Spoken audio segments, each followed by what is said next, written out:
आगामी दिनों में पूरे देश में आम चुनाव होने हैं, जिसके लिए सत्ताधारी पार्टी भाजपा सहित अन्य विपक्षी दलों में तैयारी शुरू कर दी है। जहां एक और भाजपा नेता अलग अलग राज्यों के दौरा कर इस बार 400 पार का तारा दे रहे हैं और दूसरी ओर कांग्रेस नेता राहुल गांधी भारत जोड़ो न्याय यात्रा के माध्यम से लोगों तक पहुंच रहे हैं। इन सबके बीच में सोशल मीडिया पर एक लेकर कई तरह के दाव किए जा रहे हैं। इन दावों में एक दाव किया जा रहा है कि लोकसभा चुनाव ईवीएम का इस्तेमाल नहीं होगा।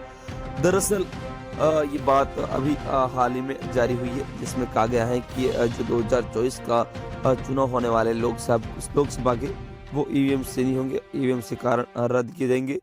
जिसमें साल 2024 के बाद चुनाव के बाद जीत के बाद बीजेपी कांग्रेस के सवाल खड़े करने की बात कर रहे हैं। यहाँ उससे पहले बीजेपी ने सवाल खड़े किए थे और 2017 के चुनाव अगर बात करें तो मायावती ने ईवीएम को लेकर सवाल खड़े किए थे। बाद 2022 के विधानसभा चुनाव में हार के बाद अखिलेश यादव ने सवाल खड़े कर साल 2023 में विधानसभा चुनाव में मध्य प्रदेश की हार के बाद देवेंद्र सिंह के सवाल खड़े कर, तो जब जो पार्टी हारी है तो उसने ईवीएम पर सवाल खड़े किए हैं। फिर अब ऐसे ईवीएम को लेकर सवाल निशाना बने हैं। आज कुछ वायरल दावे किए जा रहे हैं कि सुप्रीम कोर्ट की और सभी विपक्षी दल जो सुप्रीम कोर्ट का आदेश आते हैं ईवीएम के चुनाव बंद हो जाते हैं। ये छेड़छाड़ मुमकिन है, ऐसा कुछ नहीं है। ईवीएम को लेकर पहली बार मौका नहीं होगा। ईवीएम को लेकर कई लंबी बहस सुप्रीम कोर्ट ने छेड़ चुकी है और उन बहसों को कहीं ना कहीं सुप्रीम कोर्ट का निराधार बताया जा रहा है। इन याचिकाओं को खारिज करा, लेकिन जिस तरीके से मामला लगातार तूल पकड़ता है, एक बार फिर सुप्रीम कोर्ट की कुछ याचिका गई, लेकिन इस बार ईवीएम बैन को लेकर भी नहीं गई। ईवीएम के साथ कुछ छोटे बदलाव को लेकर गई, यानी कि